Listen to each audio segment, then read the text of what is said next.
ગોંડલની અંદર અત્યારે હાલ રાજકારણ જામ્યું છે, કારણ કે જે ગોંડલની ટોટલ બેઠકો છે એમાંથી લગભગ 23 જેટલી બેઠકો ભારતીય જનતા પાર્ટી બિનહરીફ જીતી ગઈ છે। એમાં આપણે જોયું હતું કે ગોંડલના પૂર્વ ધારાસભ્યનું એક નિવેદન સામે આવ્યું હતું। ગોંડલમાં કેટલો વિકાસ થયો છે, ગોંડલને જે મિર્ઝાપુર કહેતા લોકો છે એ જ દરેક લોકોને ક્યાંક જયરાજસિંહ જાડેજા દ્વારા જવાબ આપવામાં આવ્યો હતો। પણ હવે આ સમગ્ર મામલે મેદાને આવ્યા છે ગોંડલ આપના નેતા જિગીશા પટેલ। સમગ્ર મામલો શું છે, જિગીશા પટેલે આડકતરી રીતે જયરાજસિંહ જાડેજાને લઈને શું કહ્યું છે એ દરેક વિષયને લઈને વિગતે વાત કરીએ। નમસ્કાર, હું હંસિની અને તમે જોઈ રહ્યા છો નિર્ભય ન્યૂઝ। જે રીતે ઘટનાઓને લઈને ગોંડલ ચર્ચામાં આવતું હોય છે એવી જ રીતે અત્યારે હાલ રાજકારણને લઈને પણ ગોંડલ સતત ચર્ચામાં છે। આપણે જોયું હતું કે કોંગ્રેસ દ્વારા એક ઓડિયો વાયરલ કરવામાં આવ્યો હતો કે જેમાં કોંગ્રેસના ઉમેદવારોને ખરીદવાની કોશિશ થઈ રહી છે અને ત્યારે પણ સીધા આક્ષેપો છે તે પૂર્વ ધારાસભ્ય જયરાજસિંહ જાડેજા ઉપર કોંગ્રેસના નેતાઓ દ્વારા મૂકવામાં આવ્યા હતા।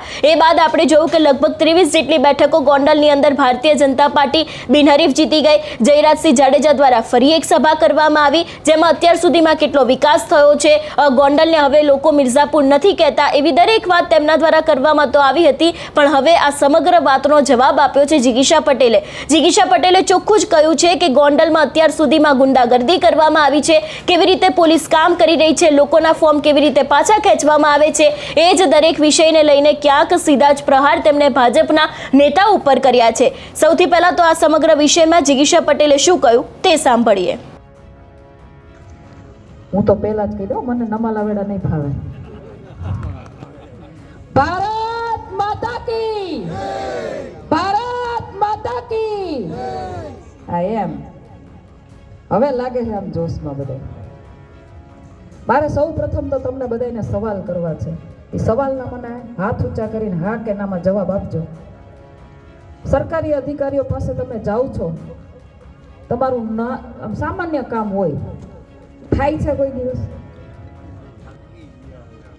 મોટેથી બોલો ને, કોઈ નથી બીવાની જરૂર નથી થતું ને? કેટલા ધક્કા ખવડાવે ને? અને ઈ જ પાછા આમ ટેબલ નીચેથી જરા ખરકાવો તો કેવું ફટાફટ થાય। કહેવાનો મતલબ એવો છે કે ભ્રષ્ટાચારે હાવ માજા મૂકી છે અને કહેવા વાળું કોઈ નથી, છે ને આવી પરિસ્થિતિ। બીજો સવાલ મારે તમને એ કરવો છે, આ તમારા ગામનો આ રોડ રસ્તાની હાલત કેટલા સમયથી આવીને આવી છે? કંટાળી ગયા છો ને? આપણી પાસેથી ટેક્સ લે છે, રોડ દે છે, આપણને સુવિધા આપે છે। સારું શિક્ષણ જોતું હોય તો કે પ્રાઇવેટ સ્કૂલમાં વયા જાવ। હું કામ તો કે ઉદ્યોગપતિઓની સ્કૂલ છે, ઉદ્યોગપતિઓ નફો તો કરાવો ને। સારું આરોગ્ય જોતું હોય તો કે મલ્ટી સ્પેશિયાલિસ્ટ હોસ્પિટલોમાં વયા જાવ। ઉદ્યોગપતિઓ હોસ્પિટલો ખોલી છે, સિવિલો બંધ કરી દીધી તમારી, અને જવાનું ક્યાં કે આપણને સારું આરોગ્ય જોતું હોય તો મોટી મોટી હોસ્પિટલોમાં। ગરીબોના નામે અને સામાન્ય માણસોના નામે, મજૂરોના નામે, ખેડૂતોના નામે આપણી પાસેથી વોટ લીધા। કેટલા વર્ષ લીધા? 30 વર્ષ લીધા ને? શું મળ્યું આપણને? શું આપ્યું? મોંઘવારી। અને દર વખતે ખેડૂતોની મારે વાત કરવી છે, દર વખતે આપણી હાલત કેવી હોય? હમણાંની તમને વાત કરું, મગફળી ટેકાના ભાવે મગફળી ચાલુ કરી, 1452 રૂપિયામાં મગફળી લીધી આપણી પાસેથી। જેવી બધાની ભરાઈ ગઈ ને એટલે 2022 રૂપિયા થઈ ગયા ને? બિયારણના દાણા લેવા ગયા કેટલામાં પડી તમને? 2600 રૂપિયા। તો આપણે આવી સરકારને શું કરવી છે? હવે આને લઈ આવવાના છો? હવે કહેજો તો અમે અમારી મહેનત એવી રીતે વધારીએ પાછી। થાકી ગયા ને? બીજા સવાલ મારાથી ઘણા બધા કરવા, એ કે ખેડૂતોની આવક બમણી થાય। મેં તો વિચાર્યું, મેં કીધું ઓહો, મારા ભાઈઓ બિચારા ખેડૂતો બધા જમીનો બમણી કરી નાખી છે। આવક બમણી થઈ તો આપણે જમીનો લેતા ને, પહેલા આવક થતી સારી તો આપણે શું કરતા? ક્યાંક જમીન ટેકવી દઈએ। આમાં કેટલાની જમીનો વૈધી છે મને કયો દી હાથ ઊંચો કરી? વૈધી છે ખાવા પીવાની?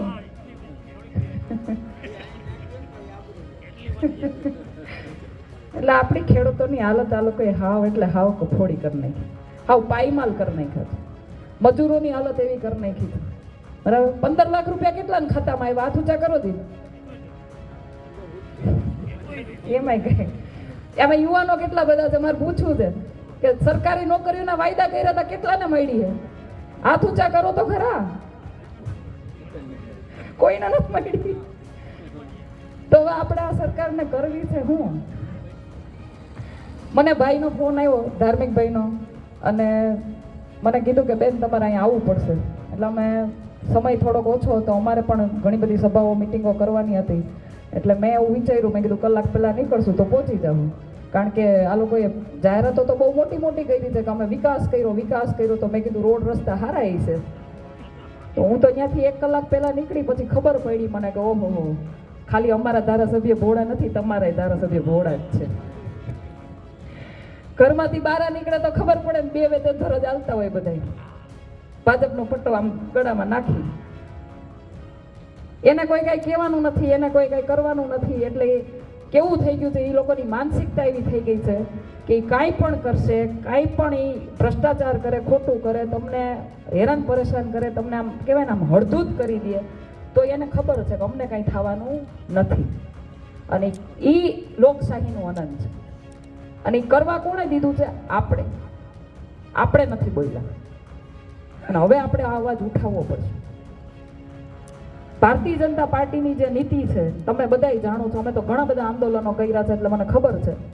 તમે એની પાસે તમારો હક કે અધિકાર લેવા જાઓ ને એટલે પોલીસ તંત્રને આગળ કરે. બિચારા પોલીસ વાળા થાકી ગયા ને,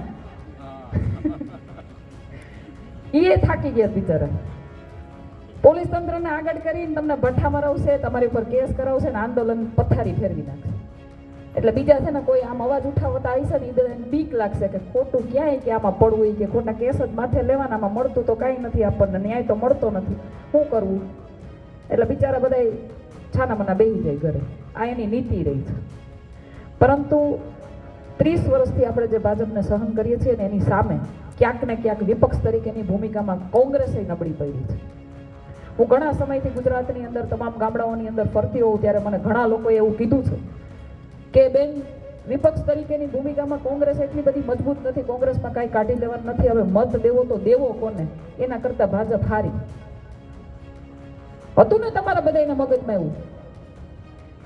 તો હવે છેલ્લા ઘણા સમયથી વિપક્ષ તરીકેની ભૂમિકામાં જ્યારથી આમ આદમી પાર્ટી આવી છે ત્યારથી તમે બધાએ જોયું હશે કે આપણા યંગ જનરેશનના છોકરાઓ જે બધા છે ને, ગોપાલભાઈ ઇટાલિયા છે, પ્રવીણભાઈ રામ છે, બ્રિજરાજભાઈ સોલંકી છે, મનોજભાઈ સોરઠિયા છે, ઈસુદાનભાઈ ગઢવી છે, આ બધા લોકોને અને તમામ કાર્યકર્તાઓને તમે જોયા હશે સામાન્ય માણસ માટે અધિકારીઓ સાથે લડતા.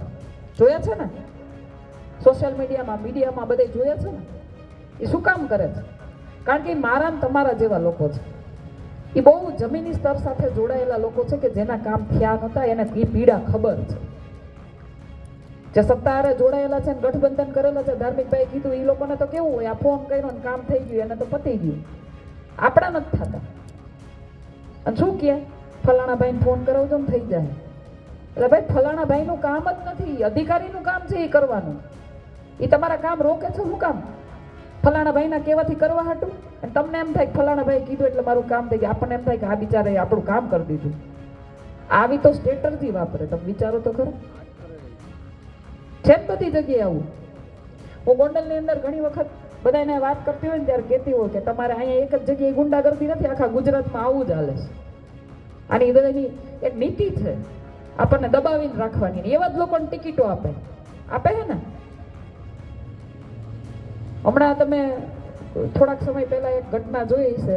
એક કલાકારના દીકરાએ મગજમારી કરી હતી, કોળી સમાજ આખો ભેગો થયો તો, મારું નામ નથી લેવું, પરંતુ એ પહેલા મેં એક વખત એનો વિડીયો જોયો હતો કે મારા દીકરાને ભાજપ ટિકિટ આપે ને તો મારે લડાવવી. પછી ભાજપ ટિકિટ ક્યારે આપે? તો કે કાંઈક 2-4 ગુના કર્યા હોય, કોકને દબાવવામાં સક્ષમતા હોય તો આપે. એટલે આ ઘટના બની ને, અને કેવું તરત ભાજપે એક્સેપ્ટ કરી લીધું કે હા હવે યોગ્ય છે. એને એવા જ માણસો જોઈએ છે જે તમારી ઉપર અત્યાચાર કરી શકે, તમને દબાવમાં રાખી શકે, તમને હેન્ડલ કરી શકે. એને એવા જ માણસો જોઈએ છે. અને એવા જ માણસોને ટિકિટો આપીને એ લોકો તમારી માથે બેસાડવા માંગે છે. પરંતુ મારે આ લોકશાહીની વાત કરવી છે કે આ લોકશાહીની અંદર આપણને સૌથી મોટી તાકાત જો આપણને મળી હોય ને તો એ છે આપણા મતની. એ વડાપ્રધાન પાસે એક જ હોય, એ ધારાસભ્ય પાસે એક જ હોય, સાંસદ સભ્ય પાસે એક જ હોય, અને આપણી પાસે એક જ હોય. એ કોઈને 2 મતની તાકાત મળે છે? નથી મળતી. એક જ મતની તાકાત હોય, અને એ એક એક મત ભેગા થઈ અને તમે સરકાર બનાવી પણ શકો અને સરકારને પાડી પણ શકો. એ તમારે નક્કી કરવાનું છે. અમારી જવાબદારી અમે સંપૂર્ણપણે નિભાવીએ છીએ. નિભાવીએ છીએ કે નહીં? નિભાવીએ છીએ ને.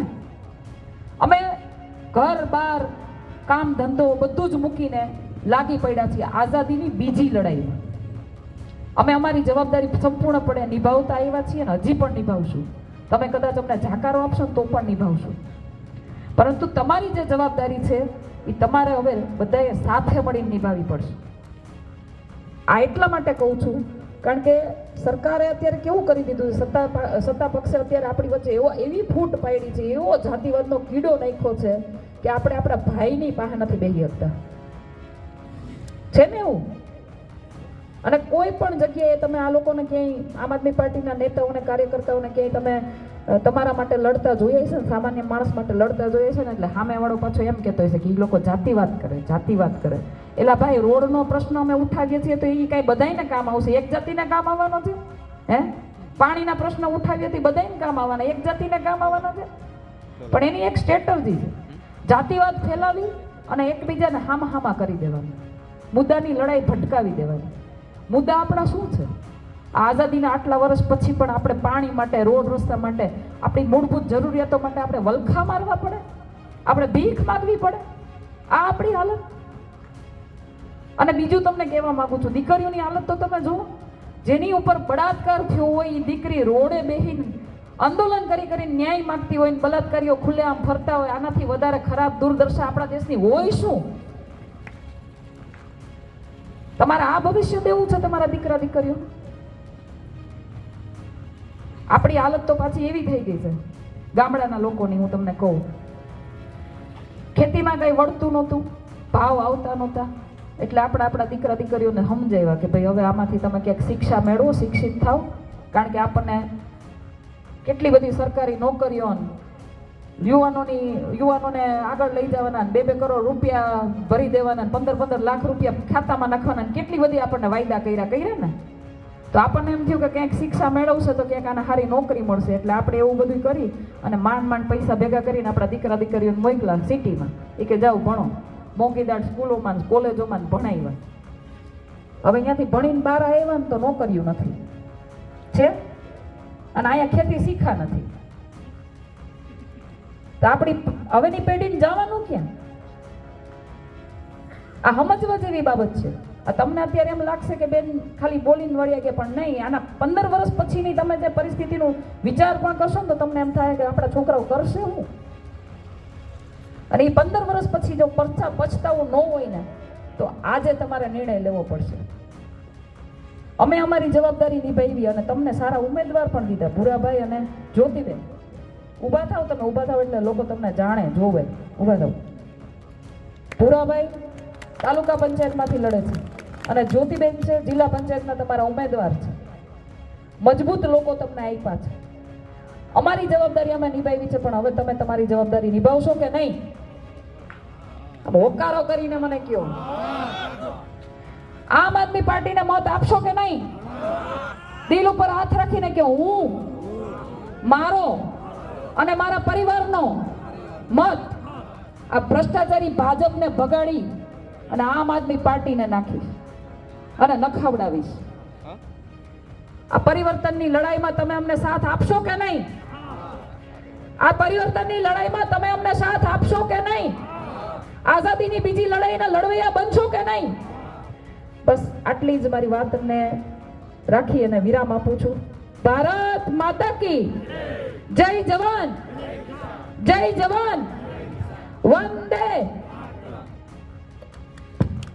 આપણા લોકલાડીલા ગુજરાતમાં વાત કરવામાં આવે આમ આદમી પાર્ટીની પરિસ્થિતિ વિશે, આમ તો આપણે જોતા આવે છે કે ભારતીય જનતા પાર્ટી પહેલેથી જ ઘણી બધી બેઠકો બિનહરીફ જીતી ગઈ છે, પણ અત્યારે હાલ આમ આદમી પાર્ટી ધીરે ધીરે સૌરાષ્ટ્રમાં પૂરતી પોતાનો પ્રયત્ન કરી રહી છે, જેથી કરીને તેમની બેઠકો તેમના હાથમાં આવે. ગોપાલ ઇટાલિયા અત્યારે હાલ સૌરાષ્ટ્રમાં મહેનત કરી રહ્યા છે. ચૈતર વસાવા આદિવાસી વિસ્તારમાં અત્યારે હાલ અલગ અલગ જગ્યાએ સભાઓ કરીને મહેનત કરી રહ્યા છે, પણ ક્યાંક ભારતીય જનતા પાર્ટીના નેતાઓ જે રીતે અત્યારે હાલ કહી શકાય કે જે રીતે લોકોના સંપર્કમાં આવ્યા છે અને જે બેઠકો ઉપર બિનહરીફ તેઓ જાહેર થયા છે, તો આ ચોક્કસથી એવું પણ કહી શકાય કે 30 વર્ષનું જે તેમનું શાસન છે એ પણ કદાચ અત્યારે ભાજપને કામ તો આવી રહ્યું છે, પણ એની જ સામે આ વખતે વિપક્ષ તરીકે કોંગ્રેસ હોય કે પછી આમ આદમી પાર્ટી હોય, એ લોકો પણ લડત આપવા માટે તૈયાર છે. એટલે સુધીનું પણ કહી દેવામાં આવ્યું છે કે ભલે તમે અમારા ઉમેદવારોને ધાકધમકી આપો, પૈસાની લાલચ આપો, પણ આજે પણ પાર્ટીની અંદર ઘણા બધા એવા ઉમેદવારો છે કે જે લોકો તમારા પૈસાથી ખરીદવાના નથી.